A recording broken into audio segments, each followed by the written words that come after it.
how well can you execute that great experience that you have? That's how efficient you can be. Effectiveness, how well you do things, is your efficiency, which is your expertise in execution of it, plus your emotion, your value, your want, your desire, in order to get the job done.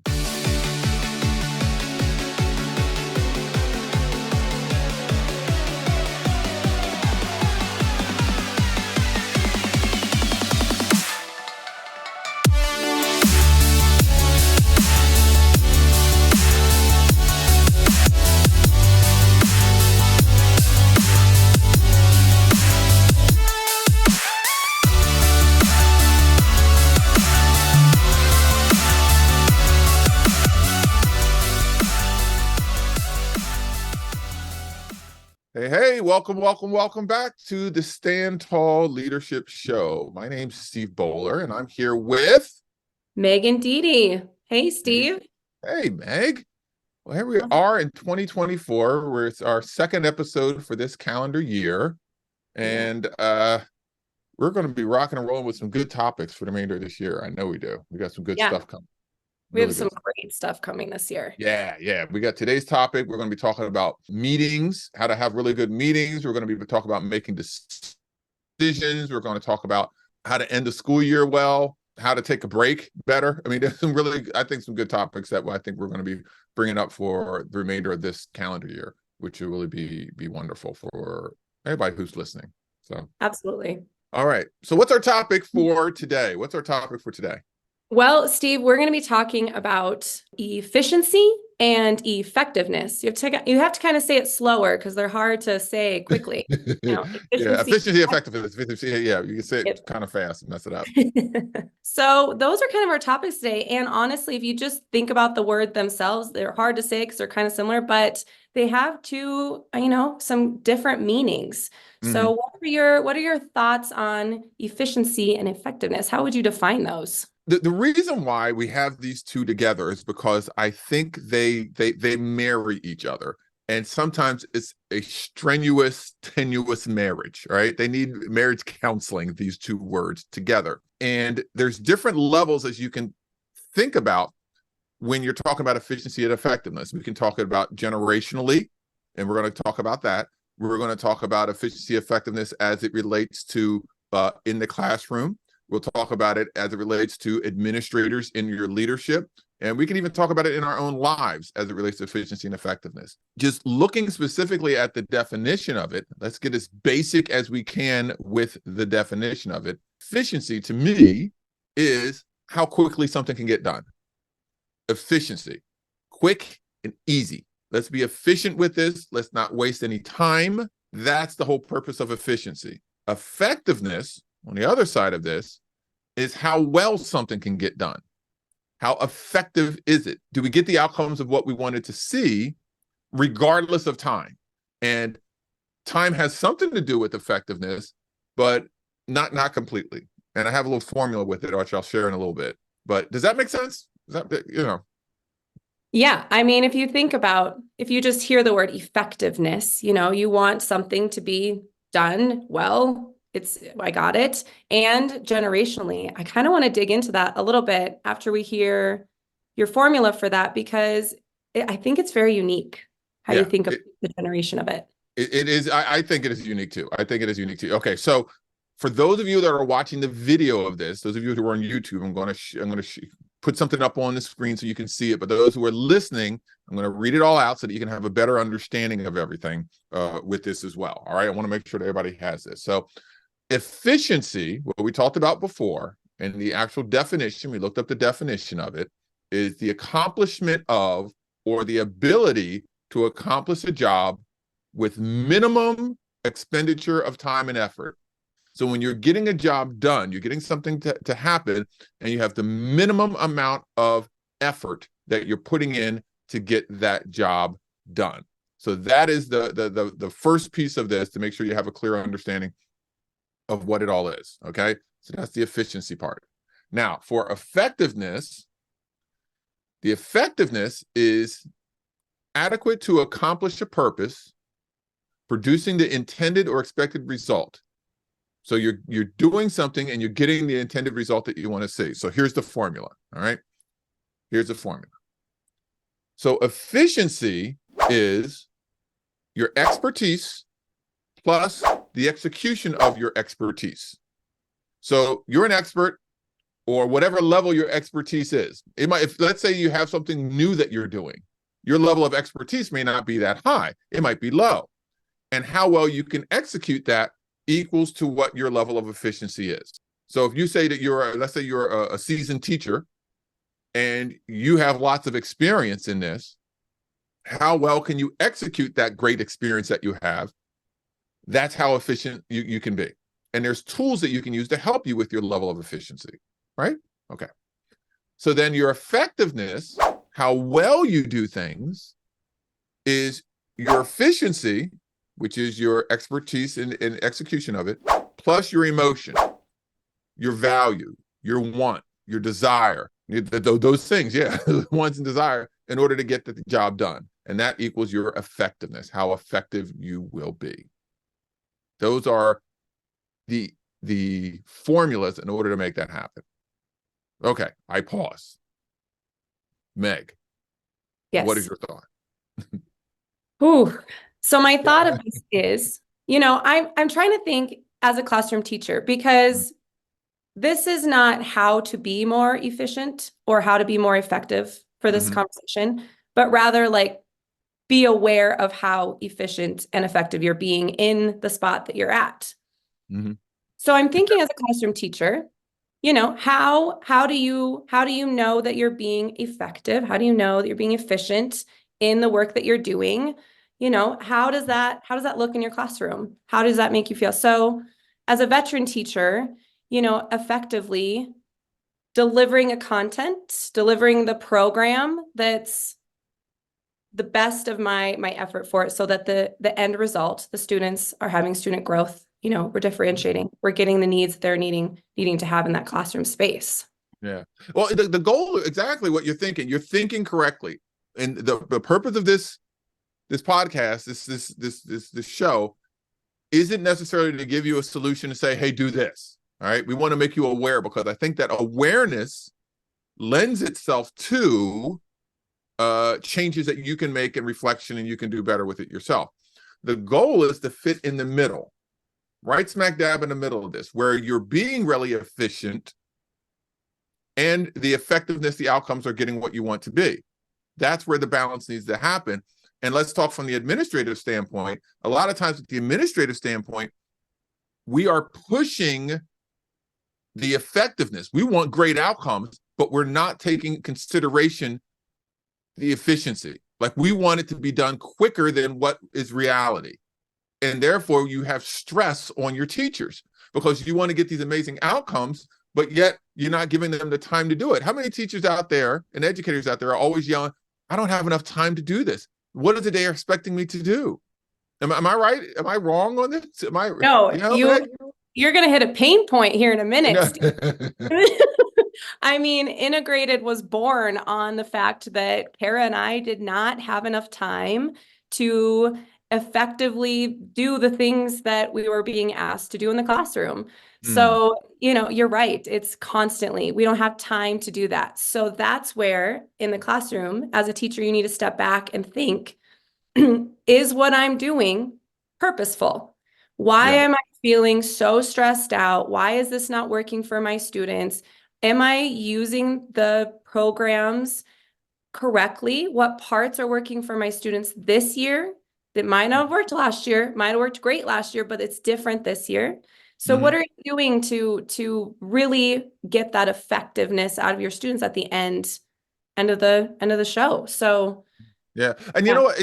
I love what you're saying. It's like, am I using the programs? Am I using the curriculum? Am I using the resources properly? Now, if we go back to what I said, efficiency is the definition in the formula, which is your expertise plus the execution of that expertise. If you have a new program, all right, new curriculum that's coming in, whatever like that, and the expectation of the administration of the school, the district, of the state is to use this program, your level of expertise is going to be lower until you know it. But yet the administration and your leadership, they give you training. All right, you had the training before school started. We had 3 days, go. How come your level of efficiency isn't at what it needs to be to get the effectiveness out of it yet? Now we're talking about expectations, unrealistic expectations. And then there's some teachers who have wisened up like, oh my gosh, we can't do this. How, come on. And then there's other teachers who are like, well, if that's what they say, that must be true. And I got to do this. And now you're stressed out. And then, Then we have a vicious cycle. What's that? your emotion is all over the place. And your emotions all over the place. It's not going to work. It's not going to work. Yeah, there is, Steve, there's nothing better than getting back that first week of school and saying, hey, we're picking up a brand new program for X. And you have training on this day. And really, anymore, Steve, that training this is how you use it online. This is how you get your resources. But at the end of the day, we're not told how to use it effectively. We can't be efficient.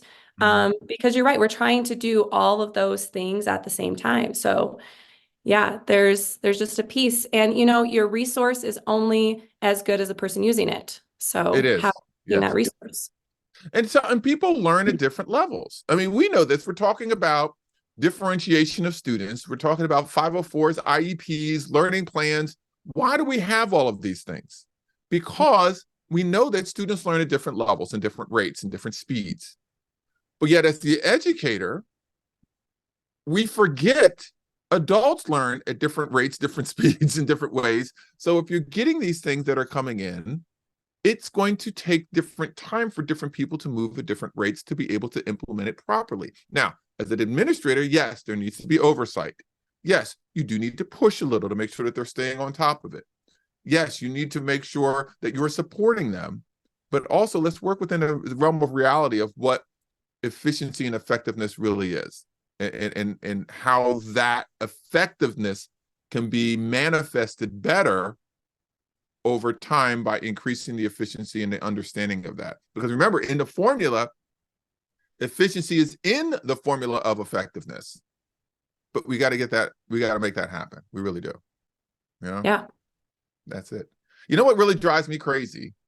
Ooh. And been in and out of a lot of schools, and this, is when I've been into certain schools and they say all 4th grade teachers need to be on this chapter, on this page, on this aspect of the lesson at the same time, all of the classrooms. It's a must. And you got 7 4th grade classrooms, even if you have 2 4th grade classrooms. It's not going to happen. It's not.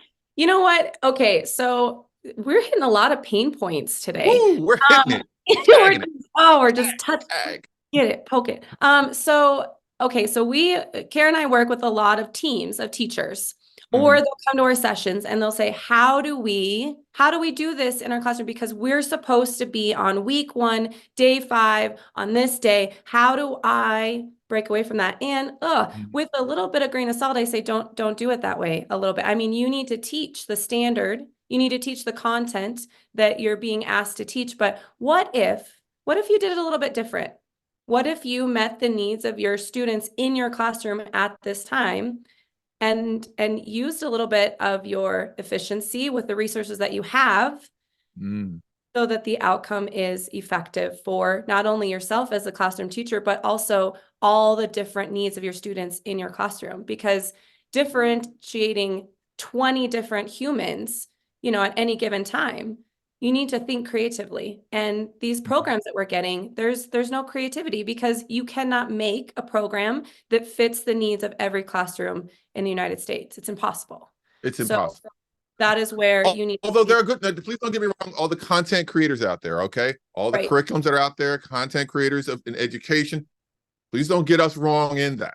There's some great programs out there, but keep in mind the human aspect of it all, from the student standpoint and from the teacher standpoint, and work within a sense of reality as it relates to efficiency and effectiveness and where we want it to go.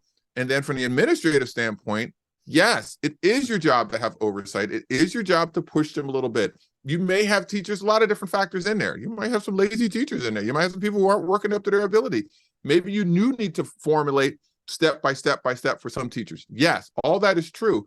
But back to what you were saying, Meg, you have to keep those other pieces in mind. It's not a cookie cutter set for all. Everyone's going to be right where you need to be at a certain point in a certain time every single time. Nope. You just have to use those resources the best, Mm-hmm. that you can for that year. Definitely. Effective. Now, let me talk about generational, because I was saying early on, I said we could talk about efficiency and effectiveness as it relates generationally. I'm messing it all up. Here's what I've noticed. Now, I know some of you may go fact checking all of this, and I don't care. This is what I've noticed. All right. In my 28 years, 27, 28 years in education, visiting thousands of schools around the world. There are different generations that lend itself or lead itself closer to different aspects of efficiency versus effectiveness. If you're looking at your baby boomers, Gen Xers, all right, anywhere in that band, they lean very heavily on effectiveness. They like to, we want it done well. They're not as worried about the length of time to do it. Now, mind you, they have a lot of experience, so they can move things along pretty well because it's just naturally generation of what it is, but they like things done well. I've noticed millennials, Gen Z, Gen Y, they are very much more leaning towards efficiency. They like it to be done quickly, and they have many tools that they utilize for things to be done too quickly. Most of them have all lived in a world that computers are a real thing. Social media is a real thing. Internet's a thing. And that causes efficient things to happen. Systems are set up in place with that move quickly.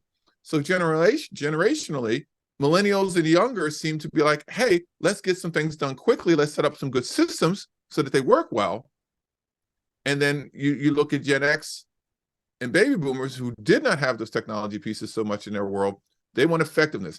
Let's see what we can do to get the outcomes. What do you think of that? Am I off? This is Steve thinking. This is my experience. No, I mean, as you're saying, I'm like, that makes sense. Where do I fall in? I was starting to self-reflect a little bit, like, where am I at? But I think, what if you put those two generations in the same room and gave them a task? Like, what would that look like? Can you imagine if we kind of like meld the two together? Well, that's what you have in schools now. That's what you have in schools now. You have staff that's that way. I've talked to many of administrators like, I'm having a hard time with my younger staff, or, then you might have a younger administrator like, I have a hard time getting through my older veteran staff. Because they're two different generations in your building. 3, 4. Even. Yeah. Well, and then you take teams of teachers. How frustrated the veteran teachers are getting with the new teachers because they have all these other resources. Some of them can't keep up, or they don't want to do the thing, or something new comes in, and that's where the emotion comes into play in your formula. So I think, just being aware of these generational thought process. I mean, story time, we just got she's our second year with her on our team, and she's very much in a different generation than we are. Kara and I are the teachers that would come in early, stay a little bit late. Like we're very dedicated, and then she's like, you don't have to stay that late. You don't have to come in that early. Are you getting your job? And we're like, whoa. Yeah, there you go. That's perfect. Efficiency versus effectiveness. Yes, like what was I doing in that time? I don't know, but I'm still getting the job done, and I'm not there 30 minutes earlier than I was. So just, being open-minded in how they're attacking a problem, what it is. I don't know. Yeah. Well, that's a perfect example. She is thinking efficiency. You don't need to come in earlier or later. You could do it this way. Here's a more efficient way to get the outcomes. Whereas you're thinking, I need to be in earlier and later because I will feel better because I'm putting the effective work in, not thinking of time, effective work in to make sure I get the outcomes that I want. But you are open-minded to her processes, which are more efficient. And because you've had so much expertise, you can implement those efficiencies very easily. Boom. We didn't even practice this, y'all. We Just did not practice this. No. Wow. That's exactly what it is. That's a Yeah. perfect example. And in the same token, I'm sure there are those people out there who are listening or watching. You can probably see in a situation where there may be a younger teacher on a team who's like, oh, we could do it this way. It's quicker. We don't have to spend all this time. This is my, and that's why you hear from younger teachers, this is my time. It is my time. I have my time. You see TikToks and Instagrams on those teachers and Facebook posts. They don't do Facebook posts. But anyway, all these posts where it is your time as a teacher. You get your time because efficiency, we're talking efficiency again. They're all about efficiency. You are in there, you do your work, and when your time is up, you leave. Whereas us, you put the work in to make sure it gets done right. That's Absolutely. where the pride comes in. The pride for us comes in effectiveness. The pride that they come in is how efficient they can be to get some good outcomes. And like I was about to get to before, saying that let's say you have a team where you have someone who is very efficient, but then the effective person's like, look, you really need to slow down. Slow down. That efficiency teacher needs to listen sometimes to the effectiveness teacher and say, okay, let me slow down and figure out a better way. Maybe slower is better. More in-depth is better with that open mindset. Yeah. And you know what, talking about that, we work with teachers all the time that they're like, well, we just, we've integrated all this stuff and it's just not working and we're feeling stressed. And we literally stop them and say, are you being purposeful in what Purpose. you're doing in your classroom? Are you purposefully planning the things that you need to do to get to your effective outcome, which is your standards for us? So what are you doing in your class? If it's not working and you're stressed out you're not doing it the way you should be doing it. So absolutely. And that takes time. That's that effectiveness piece. In that formula, in order to be effective, you have to have efficiency, which is time. You got to have the time. You got to put the time in order to become efficient. Absolutely. Up front. Yeah. Woo. You're right. This is a pain point podcast. Yeah, I wonder how many people are going to like re-listen even and have some thoughts back. Yeah, you know what? This is a good point. This would be one of those podcasts that you have to re-listen to in order to get the nuances of what it is that we're talking about here. And again, we're not giving necessary solutions based, because I'm all about here, do this solution. This is things to think about. Look at your teaming, look at your school, look at how you're operating to see where you fit within that efficiency and effectiveness. Right in the middle of that is where you want to be most best outcomes with. And if we made you a little bit uncomfortable, maybe you should, reflect a little bit on where you're at, because maybe that's you're getting some awareness of your efficiency and effectiveness. Exactly. Yeah, great. That's it. Great. So, hey, you got some things that are going on with Integrated. What are you doing? You're dropping some new stuff and you're making some fun things happen. Yeah. Integrated's, we're launching this month, actually, a new series called To Teach or Not to Teach. So instructional strategies, practices, latest trends, should we, shouldn't we, all those kinds of things. So yeah, it should be good. We'll have a vlog coming out and some blogs to go with it. So you have to check it out. Integrated K-12. Excellent. I specifically love that title, To Teach or Not to Teach. And I think that there's a lot of educators out there that are grappling with that specific question, and I think what you can offer. You can take it two different ways, like literally to teach or not to teach, or what am I teaching? What am I using in my classroom? Do I use it or don't I use it? What's your most... Oh, yeah, both ways. Yes, exactly. That is good. Yeah. Wonderful. Now for me and what's going on, I'm back out on the road. I take off December as it relates to, just staying home. I don't travel. I just do whatever's necessary for family. But January, I'm back out on the road. When this comes out, I would have already been to Iowa, Arizona, Buffalo, New Orleans. No, I think I'm in New Orleans right now, actually, while you're listening to this, when it comes out. And then I'm going to keep it going. But the exciting thing is this month is the Within Our Ranks Summit Retreat. It is going to be January 19th, 20th, and 21st. Yep. And this is where we're taking educators to teach them how to get into the world of educational speaking. Absolutely. I'm very excited for this summit. Yes. Yes, Yeah. it's down in Atlanta. And here's the thing, we could say this now, is that the next summit is coming up. It is the last weekend in June. So if you missed the one in January, the next one is the last weekend in June. That time may work really well a lot for educators. All the schools should be out, right? Our schools in the South have been out for a month already. And the schools in the Northeast, they should be wrapped up as well. Midwest, you guys should be wrapped up. Everybody should be wrapped up. So teachers, you are available. Educators are available. So the last weekend in June, we're having a Within Our Ranks retreat again to bring educators together so that you can learn about the world of professional speaking in education. So keep an eye out for that. That is going to be coming as well. All right. That's it. Perfect. Hey, this was a great session. We did. Thanks, Steve, for that. That was good. Yes, it was awesome, you guys. All right. You guys have a wonderful afternoon, evening, and good night. And thanks for checking out the Stand Tall Leadership Show. Have a good one. See ya.